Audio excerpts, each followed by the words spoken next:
네, 21대 총선 당선인 가운데 재판을 앞둔 사람들이 있습니다. 피고인 신분으로 재판 결과에 따라서 배지를 반납해야 할 수도 있는 것인데요. 네, 한편 1조 6천억 원대 사모펀드 피해를 낸 라임 사태에 대한 검찰의 수사도 빨라지고 있습니다.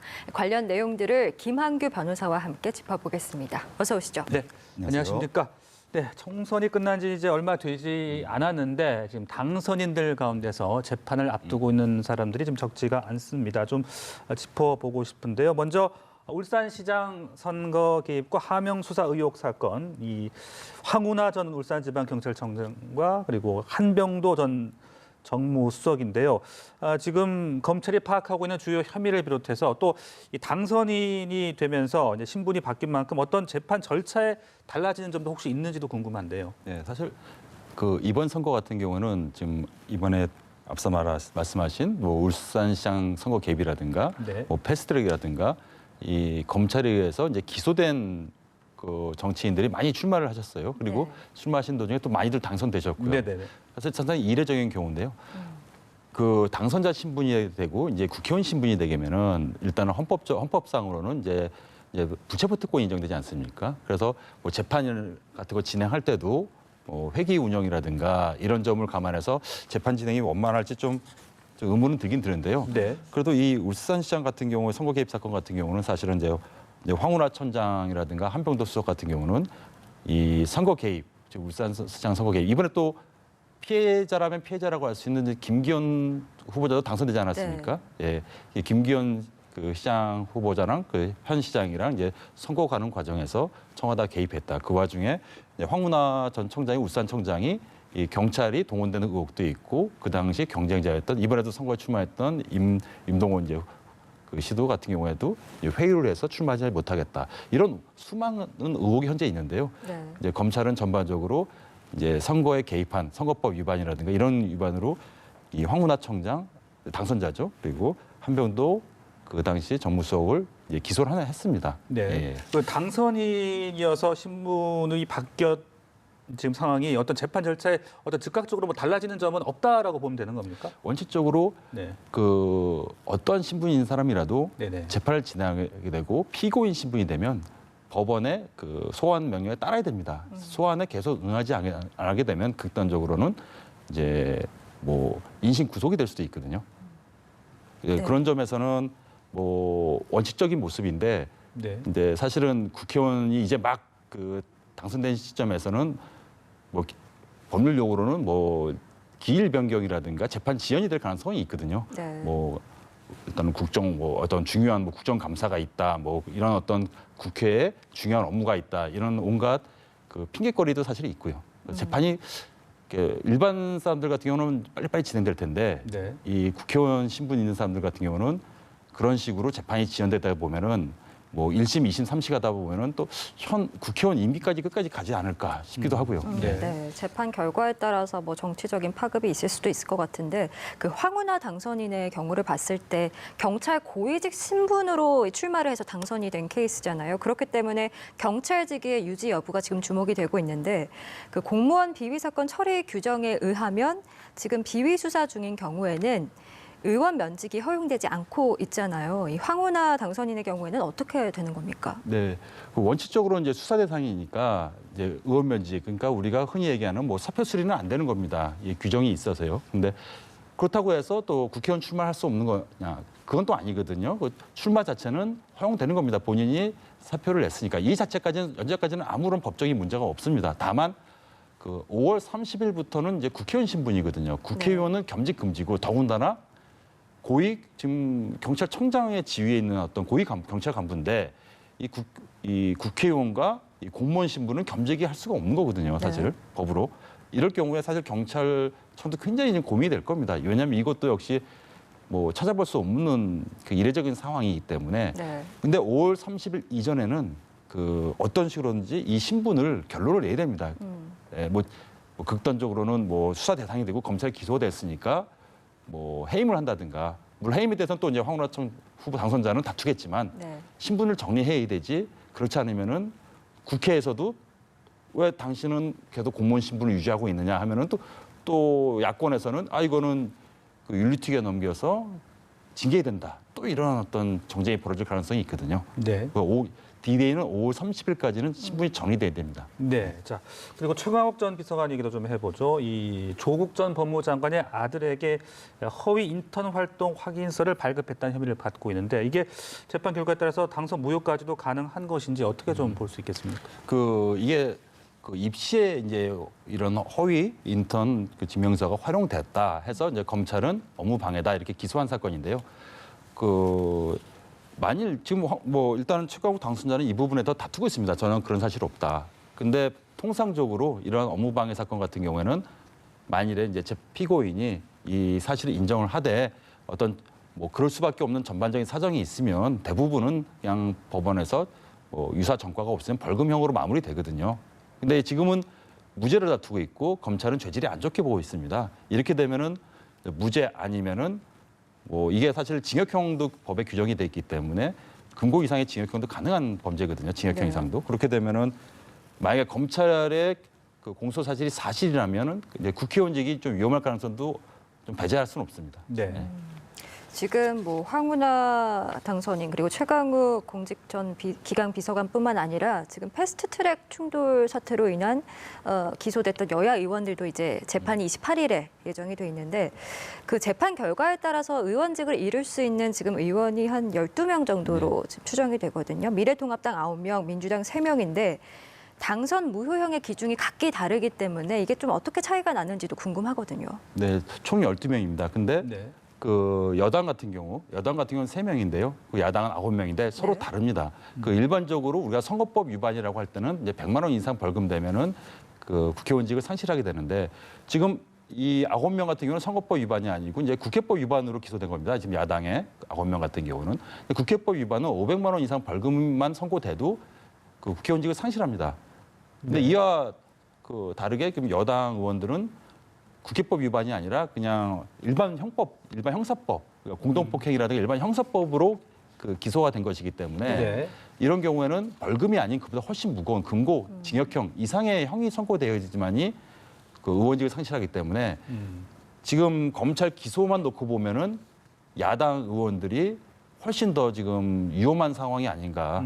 적어도 법적으로만 놓고 보면 그렇습니다. 네. 그러니까 통합당 당선인 9명은 벌금 500만 원 이상 형이 확정되면 의원직을 상실하게 네. 되는 거고 반면에 이제 민주당 당선인 3명은 금고 이상형을 받아야 직을 잃는다. 이제 이렇게 정리를 할 수 있을 것 같은데 특히 민주당 당선인 가운데 박주민 의원은 이게 약식 기소 처분을 받았다고 하더라고요. 이건 어떻게 이해를 해야 되는 겁니까? 그러니까 검찰은 이제 박주민 지금 의원에 대해서는 굉장히 혐의를 가볍게 본 겁니다. 네. 그러니까 뭐 완전 무혐의는 아닌데 혐의를 가볍게 보고 그냥 벌금형을 약식 청구를 한 건데 또 여기서 의외로 법원에서 야간 죄를 무겁게 보고 정식 재판을 회부한 거거든요. 네. 예, 그래서 검찰과 법원 입장은 다른데 그래서 아마 재판 과정에서 박주민 의원이 어떻게 이제 변론을 하고 그런 어떤 정상회의가 참작되느냐에 따라서 검찰은 법원에서도 그냥 벌금형을 구형할 겁니다. 예, 그러니까 벌금형을 구형하게 되면 박주민 의원은 설령 유죄가 되더라도 신분엔 전혀 문제가 없는데 네. 이 재판 과정에서 과연 법원이 어떻게 볼 것인지 그에 따라서 이제 신분이 유지될 것인지 상실될 것인가 결정될 거라고 봅니다. 네네. 네, 알겠습니다.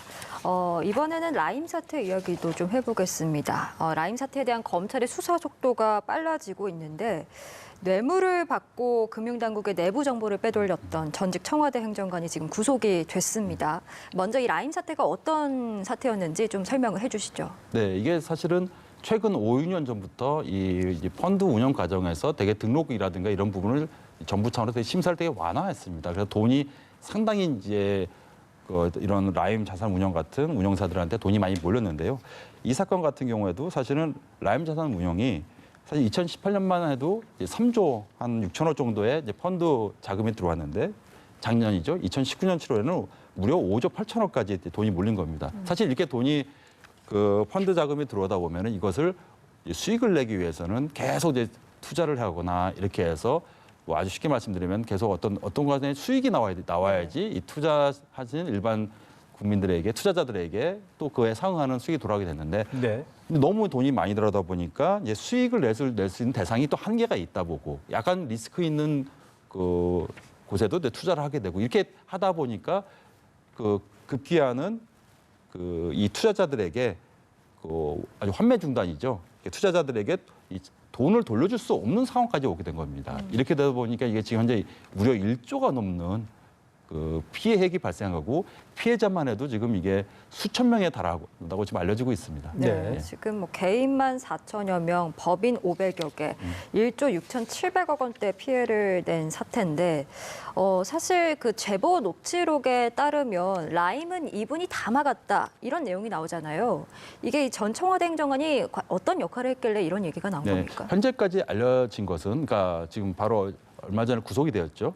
이분이 사실은 단순한 청와대 행정관이 아니라 원래는 이제 금융감독원에서 이제 파견 나온 행정관이죠. 그러니까 어떻게 보면 금융감독원이 지금도 이제 이 피해자들이라든가 많은 언론에서는 금융감독원이 이렇게 이 라임이 부실될 동안에 제대로 감독을 한 것이냐 이런 의문을 계속 제기하고 있거든요. 근데 이분이 금융감독원의 고위 간부였고 청와대에 또 행정관은 있었습니다. 그 당시 녹취록 자체에서는 이 행정관이 다 막았다. 그래서 이제 이게 좀 녹취한 사람은 피해자죠, 투자자죠. 네. 그래서 일반 투자자들한테 괜히 많은 뭐 신뢰를 줄 수도 있는 그게 사실인지 아닌지 모르겠지만은 그런데 지금 행정관이 구속된 것은 어디까지나 현재까지 드러난 범죄 사실은 그 어떤 뭐 향응이라든가 돈이라든가 이런 대가를 받고 이제 금융감독원에서 어떤 진행되는 정보를 넘겨서 뇌물과 이제 공무상 비밀 누설로 구속이 된 건데요. 네. 근데 앞으로 이제 검찰이 그 어디까지 더 수사를 할 것인지 단순히 이 행정관 수준에서 이 금융감독이 제대로 감사가 진행되지 않은 것인지 아니면 더 윗선이 있는지 이거는 검찰의 수사를 지켜봐야 될 것 같습니다. 네. 자, 그런데 지금 이종필 전 라임 부사장 그리고 김봉현 전 스타모빌리티 회장이 지금 도주 상태잖아요. 지금 뭐 해외로 도주했다, 뭐 국내에 숨어 있다 지금 말들이 나오고 있는데 실제 파악에 좀 어려움이 있는 것은 아닌가. 이제 이 두 사람이 몸통이라고 할 수 있기 네. 때문에 그건 어떻게 좀 보고 계십니까? 사실은 이 두 사람이 사실은 이제 인신이 확보되어지만이 네. 사실은 이 사태의 어떤 전반적인 내용이 아마도 드러날 것 같습니다. 네. 그런데 아이러니하게도 지금 이 두 사람에 대해서 뭐 도피시켰다든가 뭐 이런 이 사람들은 다 이미 체포가 됐어요. 예, 그러니까 도와준 측근들 주변 네. 사람들은 체포되고 또 많은 사람들이 구속이 됐는데 그렇습니다. 이 핵심자 2명만 지금 구속되지 않은 상태입니다. 네네. 네. 이에 대해서는 사실은 뭐 이 사람들에 대해서 이미 검찰에서는 영장 청구도 다 했었거든요. 영장 청구를 해서 영장 실질 심사를 앞두고 있는 상황에서 도망간 상황들입니다. 네. 그래서 뭐 해외로 도망갈 수 있는 상황은 아니고요. 왜냐하면 전부 다 출국 금지가 돼 있기 때문에 도망갈 수 있는 상황은 아닌데 다만 이제 뭐 미입국한 거 아니냐 이런 의혹은 계속 제기되고 있습니다. 사실은 국내에서만 만약에 해외에 있지 않고 국내에서만 잠적된 상황이라면은 뭐 시간이 걸리겠지만은 네. 대부분 사실은 왜냐면 신원이 특정돼 있으니까 네. 인신 구속을 하는 데는 어려움이 없는데 다만 또 많은 사람들이 우려하듯이 이미 해외로 도주한 것이 아니냐. 예. 해외로 도주하게 되면은 사실은 이 수사가 더 진척되기 어렵고 미궁에 빠질 가능성도 있습니다. 네, 신병을 좀 빨리 확보할 수 있는 또 방법이 없을까요? 지금 현재 상황에서요. 네네. 현재 상황에서 아마 검찰은 할 수 있는 건 다 하고 있을 예. 겁니다. 현재 상황에서는 이미 뭐 검찰이 할 수 있는 거는 이제 일단 우리나라 못 나가게 출금지 돼 있고 예. 왜냐하면 이 사람들이 나간 흔적은 없으니까요. 나간 흔적은 없으니까. 네. 그리고 이 주변에 이 도망가는 걸 도와주거나 이런 사람들은 다 이미 구속이 돼 있는 상태고요. 네. 지금 피해자 수십여 명이 이제 이 사건에 대해서 고소를 했는데 뭐 핵심 인물이 이렇게 잠적이 됐기 때문에 앞으로의 검찰 수사 방향도 좀 궁금합니다. 앞으로 좀 어떻게 수사 방향이 흘러가리라고 보십니까? 검찰 수사는 크게 두 가지로 보입니다. 하나는 일단은 어떤 금융감독원 출신의 청와대 행정관이죠. 예, 이 구속되었으니까 과연 이 라임 사태에 이제 뭐 일단 약간 어떤 금융감독원 등 어떤 이 공적인 조직이 내진 구성원들이 관여된 것이 더 있는 것인가? 과연 행정관 수준에서 이것에 뭐 뇌물을 받고 정보를 넘긴 일종의 사실은 뭐 아주 무슨 뭐 이 라임 사태를 대대적으로 누르는 걸로 보이지는 않거든요. 현재까지만 봤을 때는 정보 누설 정도니까 또 이 뇌물 액수도 아주 많은 액수는 아닙니다. 현재까지 드러난 것은 아마 여기를 더 집중적으로 파헤칠 것 같고요. 그리고 두 번째로는 궁극적으로는 어차피 이 핵심 단사장인 이 회장과 이 김 회장 이 두 사람을 어떻게 해서든지 인신을 확보해야지만이 네. 이 사태의 진실이 좀 드러나지 않을까 보고 있습니다. 네. 자, 또 다른 판결도 좀 알아보죠. 이 골프장 코스에 대한 판결이 나왔더라고요. 네. 이 골프장 코스를 저작권법에 따라 보호되는 저작물로 인정을 했고, 이 저작권자는 골프장 사업주는 아니고 설계자라고 판단을 했더라고요. 어떤 의미로 볼 수 있겠습니까? 사실은 이게 스크린 골프 업체가 네. 그 해당 이제 골프장이 있지 않습니까? 골프장에 이제 항공 촬영을 한 겁니다. 항공 촬영을 해가지고 그대로 이거를 이제 시뮬레이션 시스템을 개발해서 이런 어떤 뭐 스크린 사업자들한테 팔거나 아니면 그 업체가 직접 운영하는 사건인데요. 그 법원에서는 사실 1심, 2심이 약간 뉘앙스는 다르긴 하죠. 다르긴 한데 전반적으로 이런 골프 코스에 대해서 뭐 클럽하우스라 지릿로드라든가 아니면은 뭐 시설물의 위치, 뭐 벙커 위치 이런 전반적인 상황은 그 인간이 어떤 창작한 아이디어의 표현물이다, 아이디어다 해가지고 창작물을 인정한 거거든요. 창작물을 인정을 해가지고 이거는 저작권이 인정이 되고 그래서 이런 스크린 골프 업체는 이 저작권을 사용하는데 동의를 받은 적도 없기 때문에 손해배상할 책임을 져야 된다. 이렇게 취지로 판결한 건데요. 다만 1심과 2심은 좀 다릅니다. 1심에서는 그 저작권 권자를 인정을 해서 이 사업자한테 인정을 해서 네. 14억이 넘는 손해배상 책임을 인정했습니다. 네. 근데 2심에서는 그 이 저작권자는 이 골프장 사업주가 아니라 이제 설계자다. 그러면은 이 저작권 침해라기보다는 어떠면은 이제 부정하게 사용한 죄다.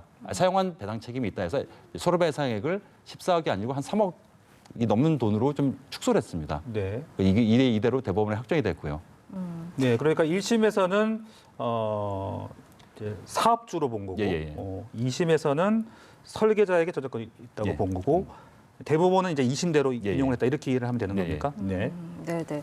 뭐 스크린 골프 산업이 워낙 커지고 있기 때문에 그에 대한 파장도 굉장히 클 것 같은데 일단 재판부가 이 골프장 코스에 드러난 창조적 개성을 인정했기 때문에 앞으로 이 저작물 인정이 가능한 어떤 골프장 코스의 기준은 뭔지도 또 궁금하거든요. 사실은 이게 어떻게 보면은 이제 법률 용어로는 뭐 리딩 케이스가 될 것 같은데 저도 골프장 사업자만 놓고 봤을 때는 네. 결국은 그 뭐 이런 아까 이 판례에서 얘기했듯이 그 보통 우리가 골프장이라고 연상되는 것은 이 이제 지입도로부터 각 벙커의 위치라든가 연못의 위치 다양하지 않습니까? 굉장히 다양하지 않습니까? 근데 그것에 자체에 대해서 이 설계한 사람이 굉장히 어떤 아이디어에서 이 위치들이 나온 것이다라고 인정이 되면 대부분의 경우 저작권을 인정할 것입니다. 네. 사실 이 사건 같은 경우도 그 설계자가 또 남아 있거든요. 그 설계자가 이 스크린 업체에게 또 별도로 소송할 가능성도 없습니다. 왜냐하면 저작권자 본인이라는 것을 법원에서 인정해줬기 때문에 그래서 앞으로 이 우리나라가 스크린 어떤 골프가 굉장히 활성화되어 있기 때문에 과연 그 골프장에 그 스크린 골프 그 어떤 영상들이 과연 그 스크린 골프 업체가 창작한 어떤 아이디어든가 아니면은 이 사건처럼 다른 어떤 유사 골프장들을 촬영해서 그대로 활용한 것인가에 따라서 만약에 그대로 활용한 것이라면 대부분 다 저작권 침해가 될 것이고 네. 또 거액의 손해배상 책임을 물을 것이고요. 예. 네, 알겠습니다. 지금까지 여러 사건 내용들 김한규 변호사와 함께 짚어봤습니다. 말씀 고맙습니다. 고맙습니다. 감사합니다.